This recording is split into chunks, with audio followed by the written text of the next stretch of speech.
नमस्कार, मैं डॉक्टर आशाराम भार्गव। आज हम घनानंद के पदों की व्याख्या करेंगे। जैसा कि आप सभी जानते हैं, घनानंद रीति काल के रीतिमुक्त काव्यधारा के कवि थे। इन्होंने प्रेम परक काव्य की रचना की है। इनके काव्य में अनुभूति की सच्चाई दिखाई देती है। इन्होंने वियोग पक्ष पर अधिक बल दिया। यही कारण था कि इन्हें प्रेम के पीर के कवि भी कहा जाता है। घनानंद सुजान से प्रेम करते थे और जैसा कि आप सभी जानते हैं, प्रेम की वास्तविक परख वियोग में ही होती है। घनानंद ने इस पद में भी वियोग का ही चित्रण किया है। वे कहते हैं कि वह मुझसे क्या नहीं, वह मृदु बत रानी, वह लड़की लिबानी आनी उर में अरती है। वह गति लेन ओ बजावती ललित बेन, वह हंसी देन हियरा तेन तरती है। वह चतुराई सोचिताई चाहिबे की छवि, वह छैलताई न छिनक बिसरती है। आनंद निधान प्राण प्रीतम सुजान की सुधी, सब भांति सुबे सुधी करती है। घनानंद सुजान से प्रेम करते थे। वहीं दूसरी तरफ उन्होंने अपना भाव साम्य राधा कृष्ण के प्रेम में भी देखा और वे गोपिकाओं द्वारा या राधा द्वारा कृष्ण के वियोग को स्वयं के वियोग से साम्य रखते हुए चित्रण करते हैं। वे कहते हैं कि वह मुझसे क्या नहीं, वह मृदु बतरानी, वह मुस्कान, वह मृदु अर्थात कोमल, बतरानी अर्थात बातें, वह लड़की लिबानी आने उर में वरती है। वह लड़कीली अर्थात लड़कपन की, वह ललक वाली वाणी आनी उर में अरती है। वाणी आकर, आने मन आकर के उर में, हृदय में अड़ जाती है। जैसा कि आप सभी जानते हैं, वियोग की 4 अवस्थाएं होती है और 10 दशाएं होती है। उन 4 अवस्थाओं में पूर्वराग, मान, प्रवास, करुण आदि हैं। इसमें पहली अवस्था पूर्वराग अवस्था होती है, जिस अवस्था में संयोग की स्थितियां याद आती है, वह पूर्व का प्रेम याद आता है, वो घटनाएं याद आती हैं। तो गोपिकाएं कृष्ण की उन बातों को, उस मुस्कान को याद करती हैं और वहीं घनानंद सुजान को याद करते हैं। वे कहते हैं कि वह मुस्कान, गोपिकाएं कहती है वह कृष्ण की मुस्कान, वह उनका मृदु कोमल बतरानी मन बातें, और वह लड़की लिबानी, वह लड़कपन वाली बात वाणी, ललक वाली बातें आनी उर में अरती है, आकर हृदय में अड़ जाती है। हृदय में अड़ने का तात्पर्य यह है कि चाह कर भी हृदय से निकाली नहीं जा सकती। वह मुस्कान दिल में बस गई है, मन में बस गई है। वे कहते हैं वह गति लेन, वह तुम्हारा गति लेना, गति लेना अर्थात चलना, श्री कृष्ण की वह चाल। और बजावनी ललित बैन, बजावनी मन बजाना, ललित मन सुंदर, बैन मन वेणु, वेणु अर्थात बांसुरी, वह सुंदर बांसुरी बजाना। और वह हंसी देन, वह हंस देना, ही रहते न टरती है, हृदय से न टरती, नहीं टलता, हृदय से चाह कर भी उसे दूर नहीं किया जा सकता। वे कहते हैं कि वह चतुराई सो चिताई चाहिबे की छवि, वह तुम्हारा चतुराई से, चिताई मने चितवन, चाहिबे मने चाहना, छवि मने रूप, वह तुम्हारा चतुराई से रूप देखना, रूप देखने की इच्छा, और वह छैलताई, और वह तुम्हारा नटखटपन, वह तुम्हारा छैलपन, न छिनक, छिनक अर्थात एक क्षण भी नहीं, बिसरती भुलाए भूलता नहीं है। वे कहते हैं वह तुम्हारा चतुराई से देखने की चाहत करना, और वह तुम्हारी छैलताई, वह तुम्हारा जो नटखटपन है, छैलपन है, वह क्षण भर के लिए भी नहीं भुलाए भूलता। आनंद निधान, हे आनंद के सागर, आनंद के खजाने, प्राण प्रीतम, प्राणों से भी प्रिय, सुजान जू, यह सुजान सुजान और श्री कृष्ण के लिए आया है। आपकी सुध, सुजान जू की सुधि, सुधि अर्थात याद, सब भांतिन सो, सब तरह से, बेसुध, बेसुध मतलब होशो हवास खो बैठना, ऐसी बेसुध करती है मतलब कर देती है। इस पद का तात्पर्य यह है कि पूर्व राग की अवस्था में गोपिकाओं को और घनानंद को सुजान की और गोपिकाओं श्री कृष्ण की मधुर स्मृतियाँ आती है, पूर्व की बातें याद आती है, उनका वह मुस्कुराना, उनकी मृदु मीठी कोमल बातें करना, उनकी वह लड़कीली लड़कपन वाली बातें हृदय में अड़ जाती है, वो उनका चलना, वो उनका बांसुरी बजाना, वो हंस देना जो हृदय से नहीं टलता, वो उनका चतुराई से देखना, वह छैलापन एक क्षण के लिए भी नहीं भुलाया जा सकता। और अंततः अंतिम पंक्ति में घनानंद कहते हैं कि प्राण प्रीतम सुजान जो की याद सब तरह से बेसुध करती है। जब जब उनकी याद आती है सब कुछ भूल जाते हैं। पद संख्या 2। भोरते सांझ लो कानन और निहारती बावरी नेक नहारती सांझते भोर लो तार निता की बुतार निसो एक तार नटारती जो कहूँ भाव तो दीठ परे घन आनंद आंसुनि अवसर गारती मोहन सोहन जोहन की लगिए रहे आंखिन के उर आरती। इस पद में भी वियोग है। गोपिका कृष्ण के इंतजार में किस प्रकार रात बिताती है और किस प्रकार दिन बिताती है, उसी का चित्रण किया गया है। घनानंद का वियोग उनकी अनुभूतियों से उत्पन्न है।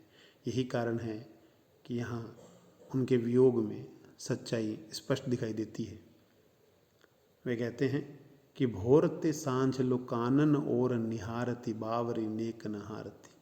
भोरते सुबह से शाम तक कानन और अर्थात वन की तरफ निहारती देखती है, बावरी नेक न हारती। वह बावरी नेक मन थोड़ा सा भी न हारती, नहीं हारती है। एक सखी राधा की स्थितियों का चित्रण करते हुए बता रही है कि किस प्रकार राधा सुबह से शाम तक वन की तरफ देखती रहती है। वन की तरफ देखने का तात्पर्य यह है कि श्री कृष्ण जब गाय चराने जाते थे तो गांव की गायों को वन की तरफ ले जाते थे और वहीं से वापस आते थे, तो इसी उम्मीद से कि कृष्ण वापस दिखाई देंगे वह गोपिका राधा वन की तरफ निहारती है। और वह इस तरह निहारती है, एकटक देखती है कि वह तनिक भी हारती नहीं है, थकती नहीं है। उसे कहीं थोड़ा सा भी इस बात का कि थकावट महसूस नहीं होती। वो कहते हैं कि भोरते सांझ लो, सुबह से शाम तक कानन और निहारती, वन की तरफ देखती हुई बावरी, वह बावली नेक न हारती, थोड़ा सा भी नहीं हारती। यह तो हुई दिन की बात। रात में सांझते भोर लो, शाम से सुबह तक अर्थात रात में तारिन ताकिबो, तारों को ताकिबो मतलब देखती रहती है। तारनी यहाँ दूसरे तारनी मतलब आँखों का तात्पर्य है कि तारनी सो आँखों से एक तार न टारती, एक भी तारे को न टारती, नहीं टालती। अर्थात सुबह से शाम तक वन की ओर देखती रहती है और शाम से सुबह तक अर्थात पूरी रात तारों को देखती रहती है और आँखों से एक तारा भी नहीं टालती, हर तारे को देखती रहती है। अर्थात कृष्ण के इंतजार में लगातार जागती रहती है। और ऐसी स्थिति में चाहे दिन में या रात में, जो कहूँ भाव तो दीठ ही पड़े, जो कभी भाव तो मैंने प्रिय, प्रिय अर्थात श्री कृष्ण दीठ ही पड़े, दिखाई पड़े, तो घन आनंद कह रहे कि आंसुनी अवसर गारती, आंसुओं से उस अवसर को गारती मतलब गला देती है, उस अवसर को खो देती है।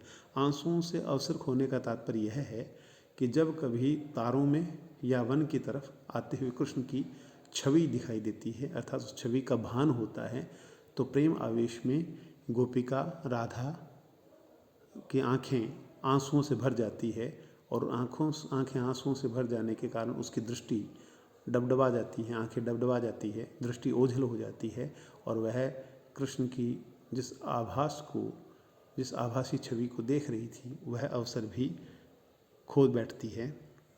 और मोहन सोहन जोहन की लगिए रहे आँखिन के उरारती। वो कहते हैं मोहन श्री कृष्ण के सोहन जो सुंदर हैं उनको जोहन मन देखने की लगी रहती है आँखों के उर, आँखों के हृदय में आरती अर्थात लालसा लगी रहती है। आँखों के हृदय में लालसा लगने का तात्पर्य यह है कि आँखों में लगातार कृष्ण को देखने की इच्छा रहती है, उत्कंठा रहती है और इसी उत्कंठा और इच्छा से वह सुबह से शाम तक और शाम से सुबह तक कृष्ण का इंतजार करती है, रास्ता देखती है, तारे देखती है। पद संख्या 3, सोए न सोईबो जागे न जाग, अनोखी लाग सु आँखि न लागी, देखत फूल पे भूल भरी यह शूल रहे नित ही चित जागी, चेटक जान सजीवन मूर्ति रूप अनूप महारस पागी, कौन वियोग दशा घन आनंद, मोमति संग रहे अति खागी। घनानंद कहते हैं कि वियोग में, प्रेम में एक अजीब सी स्थिति हो चुकी है। और यह विचित्र स्थिति क्या है कि सोए न सोईबो, सोए से सोया नहीं जाता, जागे न जाग, और जागने पर जागा नहीं जाता। अर्थात ना तो ढंग से सोया जाता है, ना ढंग से जागा जाता है, हमेशा उन्हीं स्थितियाँ रहती है। अनोखी लाग सु आँखि न लागी, एक अनोखी ही लाग, लाग का तात्पर्य लगन, प्रेम, एक अनोखे प्रेम से अनोखी लगन सी आँखों को लग गई है। आँखों को एक अलग सी लाग लग गई है। लाग का एक अर्थ दोष भी होता है। आँखों को एक अलग सा रोग सा लग गया है, आँखों को एक प्रेम रोग लग गया है, आँखों को लगन सी लग गई है। ऐसी लगन लग गई है कि ना सोए से सोया जाता है, न जागे से जागा जाता है। वे कहते हैं कि देखत फूल पे, देखत अर्थात देखने में, फूल पे फूल, जब प्रिय को देखते हैं तो फूल जैसे आनंदित होती हैं आँखें। देखत फूल, देखने पर फूल, भाई भूल भरी यह शूल रहे नित ही चित पागी, लेकिन जब उनकी भूल याद आती है, उनके द्वारा भुला देने की बात याद आती है, तो शूल रहे, और यह बात कांटे की तरह चुभती है। फूल अर्थात आनंदित होना, शूल अर्थात कांटे की तरह चुभना। तो तात्पर्य यह है कि जब ये आँखें कृष्ण को देखती हैं तो ये आनंदित होती है, फूल की तरह प्रसन्न होती है, और जब उन्हें भूलती है या उनके द्वारा इनको भुला दिया जाता है तो यह शूल, यह चिंता नित ही चित्त, हमेशा हमेशा के लिए चित्त में जागी रहती है, चित्त में व्याप्त रहती है। वे आगे कहते हैं कि चेटक जाने, चेटक का मतलब होता है जादू, जादू या माया, जान सजीवनी मूरत रूप अनूप महारस पागी। वह जान का एक तात्पर्य सुजान भी है।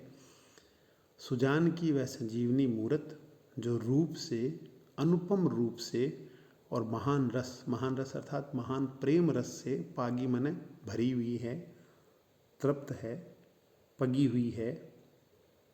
वह चेटक है, जादू की तरह, वह मायावी है।